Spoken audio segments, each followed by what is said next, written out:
Pritpal, are we? Let me know when we are live. That's gonna give you a thumbs up. Perfect. If I increase the mute on here, you'll hear an echo. Okay. Thank you.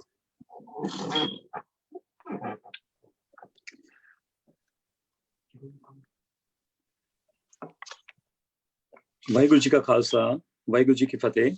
Welcome everyone back again.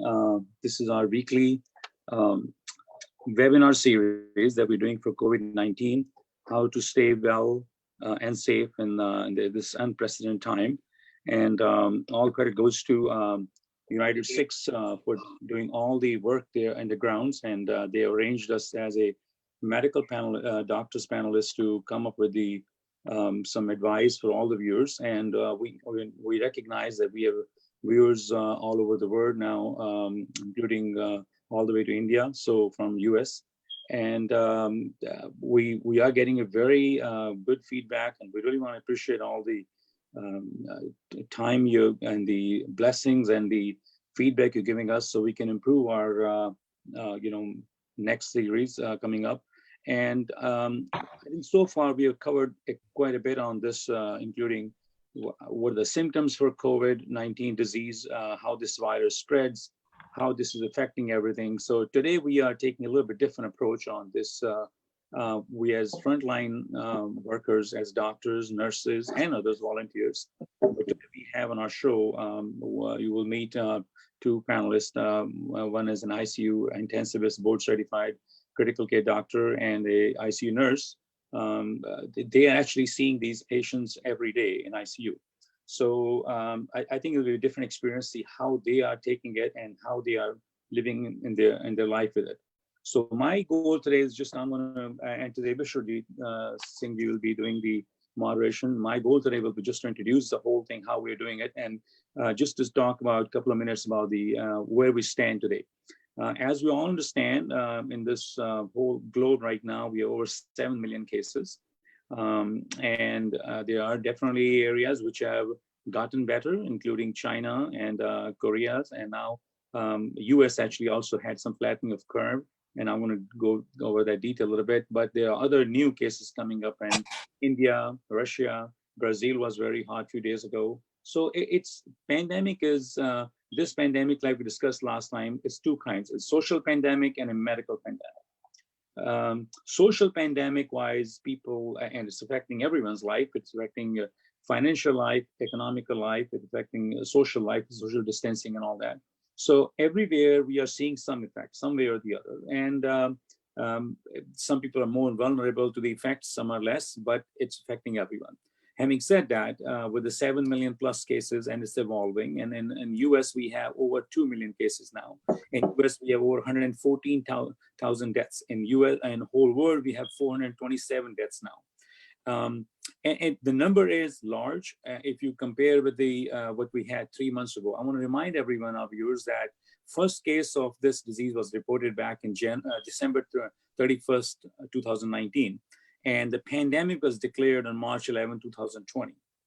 The first case in US was actually reported in late January, and first death was reported in February. But within 4 months, this thing has now taken a shape that, in spite of all the shutdowns, lockdowns and everything, and we are still seeing things are growing. Now, I want to bring everyone to everyone's attention that certain states in US are really getting, after that reopening of states, it has gone to the point that like California, Georgia, and Texas and Alabama, they are seeing big spikes in their cases. As you remember, we talked about if your tests are less than 10% positive, we're good. But these states have now come up to test positivity of more, like Texas come to 8.6. It was less than 6 before. Florida actually saw biggest increase in the cases, 2,500 cases reported this morning, which is the biggest since they have started talking it down, because they opened in May 14th. Same with South Carolina, which was open on May 4th. They are seeing 160 cases per day new cases. It's a small state, but in last 7 days average now there's 491 cases instead of 160 cases they were seeing. So we are seeing some effects of that, and like we discussed before, it takes 4 to 6 weeks to seeing the effects. Now this is what's happening in general in the world, what we're seeing. What we're talking today mostly will be how this is affecting the frontline workers, people who are actually dealing with the sickest patients in ICU, people who are on ventilators, people who are getting short of breath and hospitalized. And not only actually hospitalized, they're actually intensive care unit setting. Like we know, the fertility rate, the fertility rate is actually gone up quite a bit once you enter there's 1% or so mortality rate in the in general population, but now moment we reach into the ICU setting, there are much more deaths they are seeing every day. We know that diabetics are seeing 10% death rate, cardiovascular disease seeing 7.5% death rate. So having said that, today we'll be talking about how this is affecting these frontliners' life, how they are coping with it. I think it's important for our viewers to know that, yes, seeing disease is one side, but let's have a face-to-face talk with people who are really actually facing a day-to-day basis. I want to quickly mention, because this is on request of someone, one of our administrators, that in India, basically, the things have gotten really worse over last week or so. There are now 310 deaths, total cases, 310,000 total cases reported with 9,200 deaths. And the Maharashtra is number one with 100,000 cases. Delhi has 36,000 cases. Punjab is still not bad, about 3,000 cases now with 100 added last 24 hours and about 63 deaths reported so far. Having said that, this is a start now in spite of all the flattening curve. So let's keep an eye. The reason these are, like I said last time, these numbers are not mirage. This is actually happening. Yes, there are many good developments. Today, we know much more about this virus than we knew 6 months ago. Today, we are opening and going back to work, and we have some measures we've taken in place and which are helping us to open our economy. And we will keep our viewers, updated on how to go out and, keep yourself safe and all that. So with saying that, Vishwajit, I'll hand it over to you today. Please go ahead, continue the session, and I'll be in there in case any questions come up, Thank you, Dr. Harcharan Singh, for that introduction. My name is Vishwajit Singh. I'm joining from New York City, a city that has been hit pretty hard by COVID-19 and coronavirus, and we're actually still in our phase 1 as the lockdown opens. So this is our 5th in the series of this webinar, and so before I introduce our panelists, I just want to quickly give a little interesting background here. So one of the panelists happens to be a family member, and I've been talking to her on and off for some time. And when we were talking about this webinar, and I asked her, what would you like to talk about in this webinar? Her first response to me was, well, actually, I don't want to talk about COVID-19 and coronavirus. And I said, why not? And she's like, well, I live it every day. I go to work. It consumes everything that I do at work, and it also impacts everything that I do at home.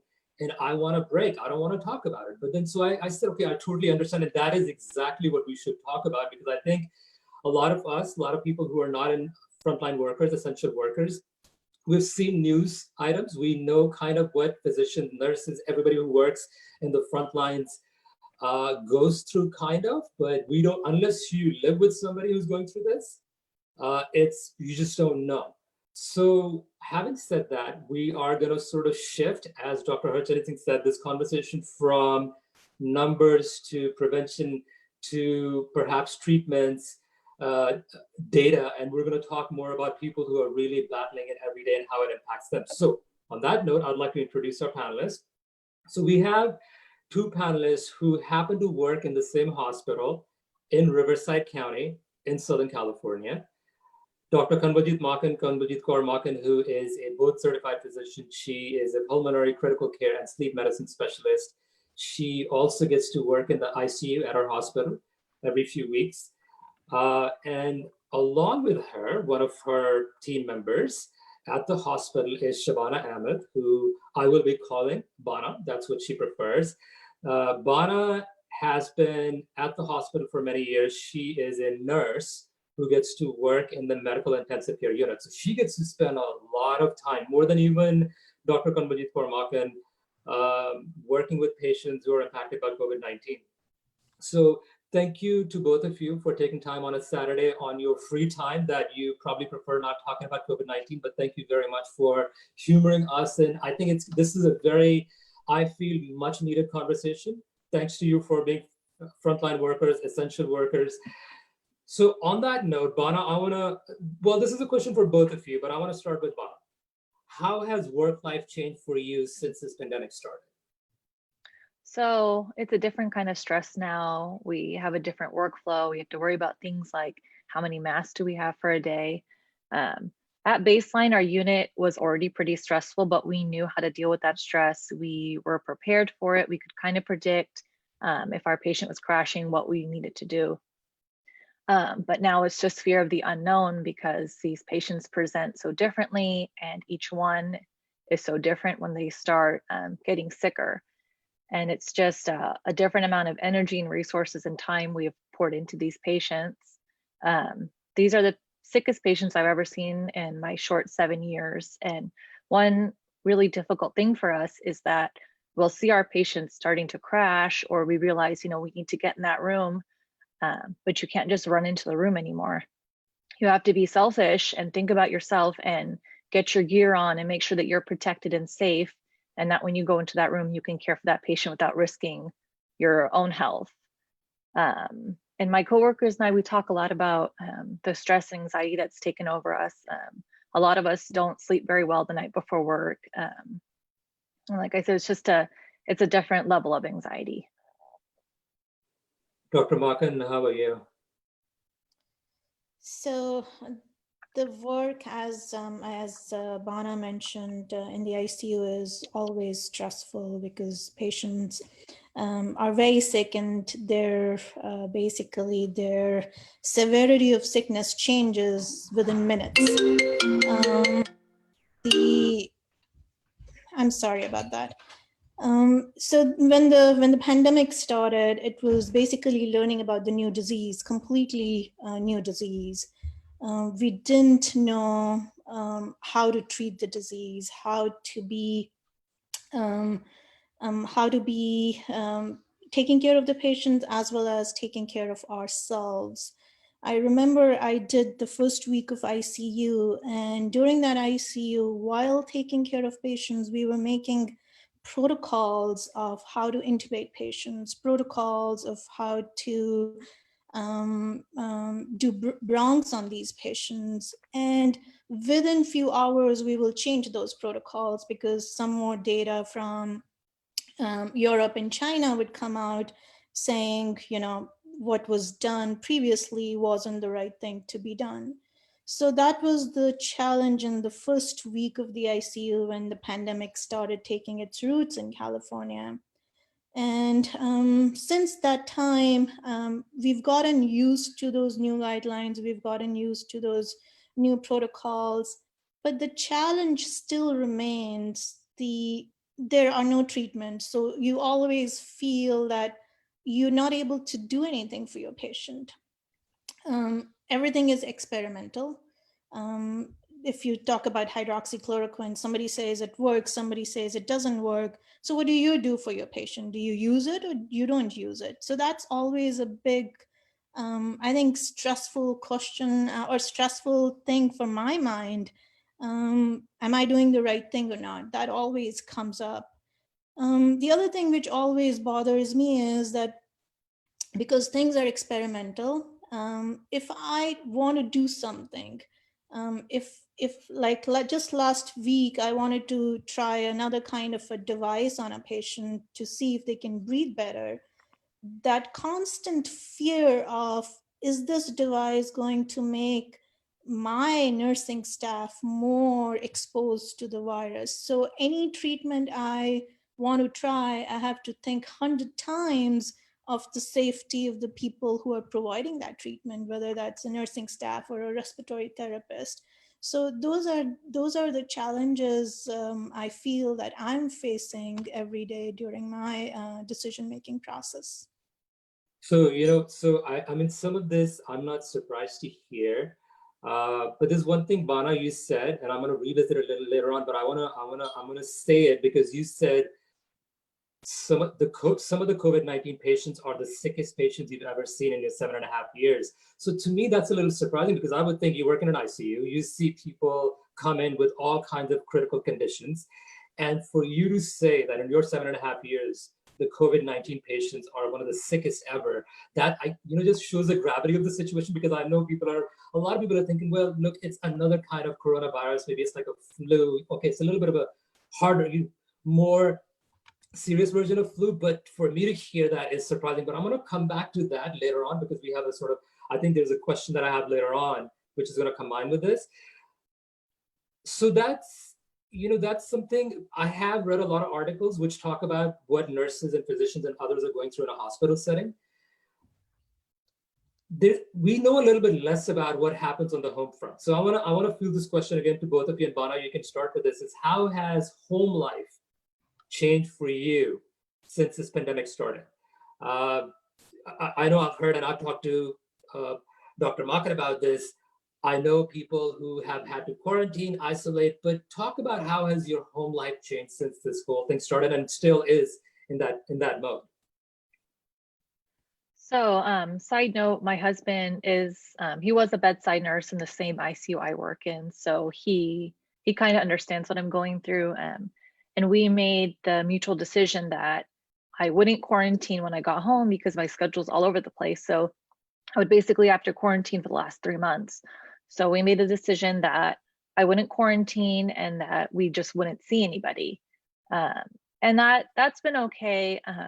But sometimes, like we go to see his parents or my parents when they're in town, and we wear masks and stay 6 feet away, and we only stay for a few minutes, only if we really need to see them. I know for some of my coworkers, they've sent their kids away for the last 3 months to keep them safe. The really hard part is that we deal with all the stress at work, and then to come home and not have any way to really relieve the stress the way that we normally would, get a massage, hang out with our friends, just get out for a little bit. We just don't have that anymore. And I think that's why we have more anxiety and more stress. And other than that, the only different thing is that, I come home and I have to decontaminate and, take off my scrubs in the garage and get them into the washing machine quickly and sanitize everything. Anything that can't be sanitized stays in the garage or stays in the car. So it's a different, longer process that I have to think about, and that I just can't come home and, jump in the shower and that's it. I can't go out after work. I can't do much. Wow. Dr. Makan, how are you? My self-quarantine lasts almost 2 weeks. So when I work in the ICU, I'm on call for 16 hours, and then I have to come back again for morning rounds. So in a usual ICU week, I would go back home after that call. But now I stay in a motel for about a week so that I'm not coming back home, because we did have lots of COVID patients in our ICU. And after that 1 week, when I come back home, I quarantine myself. I just stay in one room, and I don't interact with the family members. I'm given food and water outside my door, which basically how I live for the next week. So as soon as the quarantine ends, we basically go for our hugs then. So I think some of us probably have read stories, but to hear from you, I think it has a different impact. It's much, more powerful, and in some ways kind of sad to hear what you have to go through. And we don't know how long this is going to last. So that uncertainty actually, I'm sure, is quite stressful. So before I go to the next question, I just want to say something. Just wanted to say something, like the stress of, my son is 12. So I'm thinking about, I do 13 weeks of ICU in a year, combine it with another 13 of quarantine weeks. That's half a year not being able to spend that quality time with him before he becomes a teenager, where everything changes when they become teenagers. So I wanted to enjoy that innocent years still, which he had left. So I'm hoping that he doesn't become a brat when he gets to be a teenager. Well, I'm sure he also, I know we adults think a lot about this. I'm sure he's probably also trying to adjust to this reality and seeing that he doesn't get to see his mom. So I would actually love to have probably talk to kids one day on a webinar session, because they are probably seeing this and going, what is going on? And he probably feels your stress as well. So I feel for him as well. And all the other kids who are having to stay home, not go to school, seeing their parents stressed out, especially frontline essential workers. So thank you for sharing that. Before I go to the next question, I just quickly want to welcome everybody who has joined us.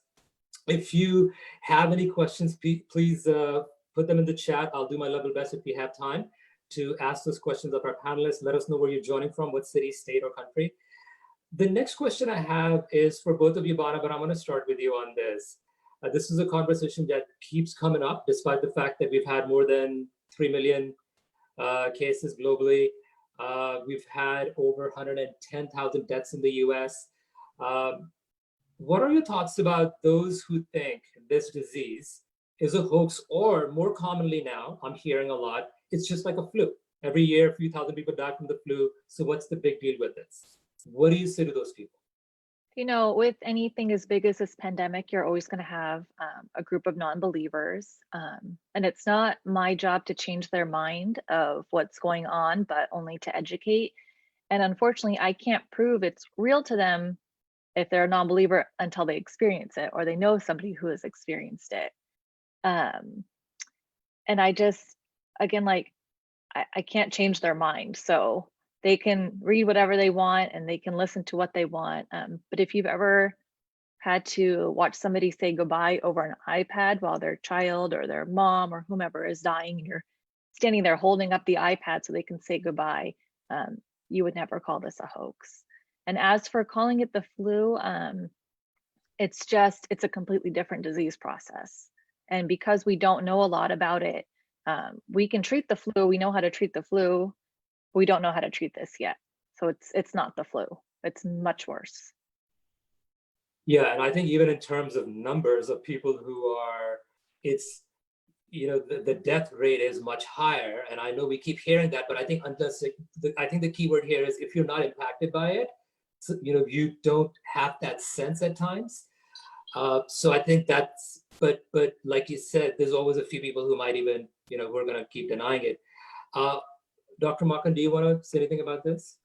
Yeah, definitely. Regarding that question about, people are calling it that it's like a flu.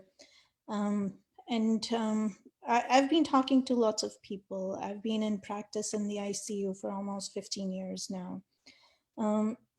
During flu season, and as Bana also knows, we get maybe maximum of 5 or 6 sick patients. And then when I say sick flu patients, basically they are in florid, what we call it as acute respiratory distress syndrome, where you have to do maximum ventilator, basically max ventilator requirements. We also do something called proning in these patients, but that's like 6 over a period of 6 months or 7 months of that flu season. But right now in our ICU, we have at least 6 or 7 ARDS patients who are being proned. Proned means they're being what we call it as an adult tummy time. So there are special beds which we use sometimes to do that adult tummy time called rotaprone beds. Sometimes, years go by and I don't use that rotaprone bed to put patients on proning.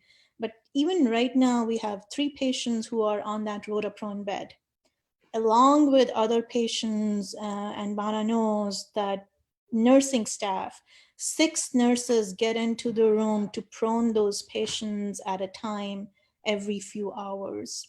So people saying that it's just like a flu, it's not. This disease or the COVID it's a multi-system disease. In flu, we would just see mostly lungs getting affected. And sometimes they would have complications of renal failure because of their high ventilator requirements, or they've gotten into shock. But in this case, they are developing issues with stroke, cardiomyopathy. We are having patients developing clots in their lungs. So it's a multi-system disease. So calling it, I see some of the physicians even in our hospital who do not see these patients calling it's just like a flu. No, it's not like a flu. Yeah, so that's interesting that you, the last statement to me, that comes as a surprise to me, that even physicians and other specialties who think that, hey, it's just a flu. I mean, given there's so much saturation in news coverage on this, that even if you read half of those pieces, or at least if you're paying halfway, you're paying attention, you would know that it's just the sheer numbers are pretty staggering. So I'm surprised to actually hear that last statement. Dr. Markin, let me ask you this question here, and I know both of you have addressed this earlier. I know as you're both of South Asian extraction, you are women of color, you're women. So I know even in a normal time, women have challenges. Let's just be honest about it, right? We are maybe going in the right direction in terms of equality, but we're still a while away from men and women being completely equal in terms of everything that happens in society, including pay. But let me ask you this: what are some of the challenges that you have faced in terms of how your life, of course, has been changed at work and at home? Challenges at home front, that things that you feel, man, this is a lot. I wish I didn't have to do this, or maybe somebody else could step in and help you out. So that's for you, Dr. Martin. Oh, that was for me. Frankly, I would say that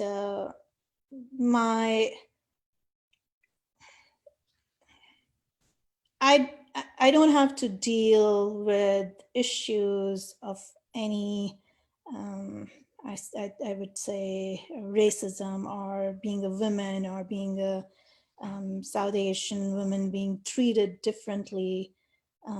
So I haven't faced that. So I don't think, yes, it happened a few times during my career as an intensivist, but during the pandemic, I haven't seen it and I haven't faced it. So I think I can say that I don't think I'm experienced to answer that question probably at this time. How about on the home front though? Do you feel that there are challenges you have on the home front? Yes, lots of challenges at home front. Remember, we are a strict vegetarian family. We don't eat food from outside. So it has to be a home cooked food. And unfortunately, my husband is not a great cook. So I have to prepare meals for 2 weeks and freeze them because I'm not available for 2 weeks. So a week prior to my ICU week, I'm spending a lot of time preparing those meals and freezing them. So that's one thing. And the other thing is I have to make sure that there are enough groceries for them when I'm gone for 2 weeks. And sometimes what's happening is that our neighbors are coming in and helping us buying groceries. They've, in fact, helped my son get out and have play dates. They've walked our dog. So those are the things, the challenges at home, but there are lots of people who are out there to help. Yeah, I think one of the things that's happening in this pandemic is it's making us rethink everything that we do or we took for granted. There are some silver linings. I do hear a lot of stories. People are forced to cook at home now. They're learning how to cook. Those who don't know how to cook, others like myself who know how to cook are learning a lot of new recipes because you don't have a lot. I live in New York City. We're used to eating out, but we can't do that anymore. So I've been learning new recipes. So I think to everybody out there, I would just say, echo your message. Please learn how to cook, whether you're a man or a woman. It's a great personal skill that will come in handy. So please do that. I have a couple of sort of concluding questions, but I want to ask you this. If you could tell the public one thing about COVID-19, what would that be? Well, honestly, there's a lot I could tell them, but one thing I've noticed is that people need to use the internet sparingly. There's a lot of misinformation out there, and if you're looking for something to confirm your own thoughts, you'll find it. There's a lot of one-sided bias opinions depending on what outlet you're looking at. So for me, I actually have taken down my Facebook page, and I only have it because I run our unit's Facebook page. And that's kind of helped me with my stress of reading people's thoughts and opinions and, their fake numbers. If you're looking for information, you can try validated sources like the CDC or the World Health Organization. And even then, sometimes they contradict each other. So that's stressful if you're looking for information. But I would just say, talk to the source, talk to people in healthcare that are dealing with COVID if you have questions. Because like Dr. Makan said earlier, things are changing constantly. Our policies are changing, the treatments are changing. So it's hard to keep up with what's true and what's not. That's a great piece of advice. I've heard that from a few people. I've read a few pieces where people are talking, how do you cope with these times when most of us are at home, working from home, except essential workers like yourself. So we're spending actually more time on our phones and our gadgets to be it entertainment, communication, and that's where the challenge is too, that we're also getting a lot of our stress from there. Dr. Makan, can I ask you if there was one thing you were to tell families of patients, or at large just people about who are going through COVID-19, what would that be? So I just wanted to mention, since the pandemic started, hospital has a no visitor policy. So basically, you can't have your family and friends visit you. First and foremost, want to apologize for that no visitor policy, because I'm a big proponent of family being there for emotional and spiritual support. But that no visitor policy was implemented to protect patients as well as their family members, because we didn't know who was coming with COVID. So we didn't want to expose our patients as well as family members. So there is a scientific reason behind having no visitor policy. It's not that somebody just out of a blue decided to do that. Second thing, which I all want to mention to, I think, families of COVID patients is that as a physician, I want to promise them that I want to treat my patients with the respect and the dignity they deserve. I know I can be the replacement for the family members, but I want to be there for their emotional and spiritual support. So I know Bana spends probably, like 8 hours out of that 12-hour shift inside the room. I don't spend that much time, but I want to be there with them to provide that emotional and spiritual support. I know it's the most heart-wrenching thing when you have the iPad in front of the patient and patient is actively dying. Yeah, I mean, I have to say that, as both of you have mentioned this, and it seems pretty profound, because I'm sitting here, I'm looking at my iPad, and I think I cannot fathom that if I were to be dying or a loved one was dying, they would be on an iPad saying goodbye to you, because it's just so unfathomable. Because you hope you're there in person, right? And we've heard this, but I think it just hearing from you and Bana to say that, it kind of has even a sort of a more powerful appeal. I have one last question that just kind of came up as you've been talking about this. And Bana, you referred to one thing that you have done to kind of de-stress and deal with the stress at home, at work of this pandemic. And you mentioned, you've kind of disengaged from your online activities, Facebook. What do you do, Bana, to de-stress? Is there anything that's helping you, or if not, what are you thinking? It's really hard to de-stress these days, as like I said. I do like talking about it sometimes when people want our perspective. I don't mind talking about it. My husband and I have resorted to car dates.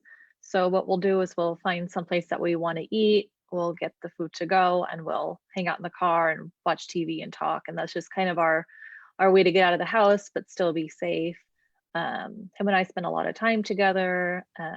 We try to get outdoors. I've started exercising more just to like relieve that stress, but there isn't a whole lot I can do. And I just finished I'm also in NP school. I just finished out my quarter. So I've been so focused on school that now that I have a week off, I don't even know what to do with myself.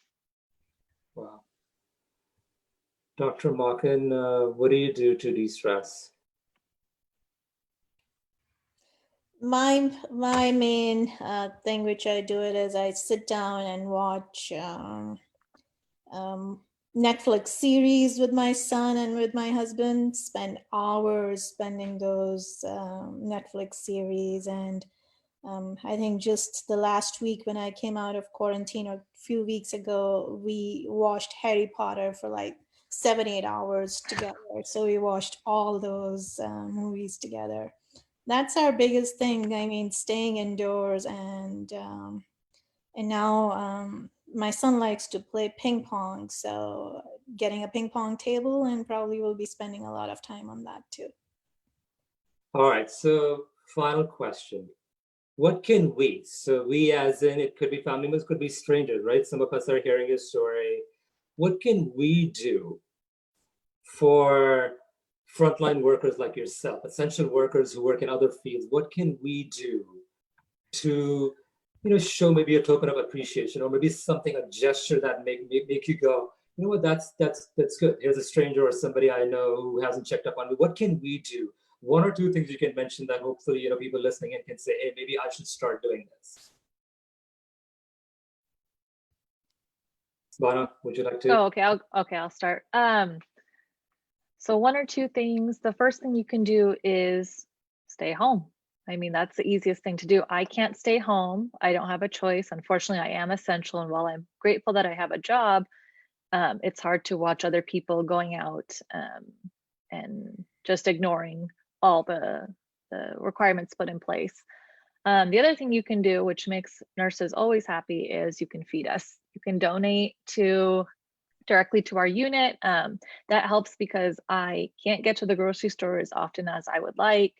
And it's hard to prepare meals when I'm, exhausted from working, exhausted from school. So donating to the unit is actually a huge help. And it does make us feel more appreciated than, clapping for us or calling us heroes like that. It's nice, but it doesn't help the situation. Thank you for saying that. I've heard that quite a few frontline workers say, look, we appreciate your clapping, but more than that, there's other gestures. So yes, feeding, I hope, we all can sort of do that a bit more. Dr. Makan, any other reminders, things we can do for you and other frontline workers and essential workers? So it's the same thing. I mean, my neighbors, basically, they stepped up. And if you guys have any healthcare workers who are your neighbors, not just the next door neighbors, few blocks down also, I mean, go ask them, can you do anything for them? I mean, can you buy their groceries? Can you walk their dog? Can you take their kid out for a play date, or, so those are the things I think they are going to be very helpful for all of us. Well, thank you very much for sharing your very insightful thoughts. I just want to remind you, there's a few comments here. There's a few folks who know you, and they're sharing their love for both of you, saying you guys are both amazing and awesome. I don't have any doubt. I know one of you well, and the other one, I think both of you seem like are wonderful folks who are put in this situation as professionals, and you're doing your sort of level best and amazing job to take care of COVID-19 patients. We, from the bottom of my heart, thank you for taking time out and talking about this. I wish you all the best, and maybe we'll have you back and do another conversation, hopefully in better times. as the trends get better. That's our hope. But thank you again very much. There is more folks saying we love you. So have a wonderful rest of the weekend. And to everyone who joined, thank you very much. And stay safe and stay well and stay stress-free if you can. Thank you. Thank you.